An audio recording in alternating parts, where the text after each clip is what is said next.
لاحظوا ما شاء الله تبارك الله بعد وضع العش، تركيب العش وتجهيز العش بشكل مناسب، الدجاجة باضت 10 بيضات ما شاء الله تبارك الله.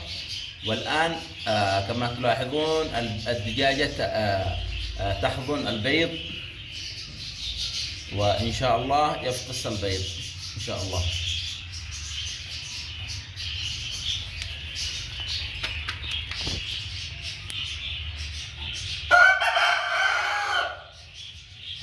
لاحظوا ما شاء الله تبارك الله.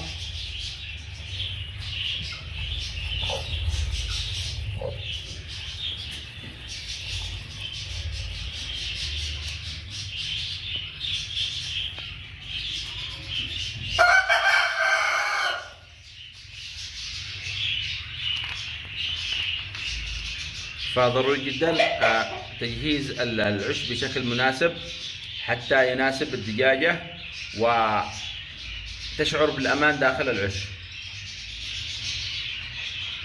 طريقة تجهيز هذا العش كما تلاحظون، هذا العش سوف نضع لكم الرابط في صندوق الوصف، وأيضا سوف يظهر في أعلى الفيديو.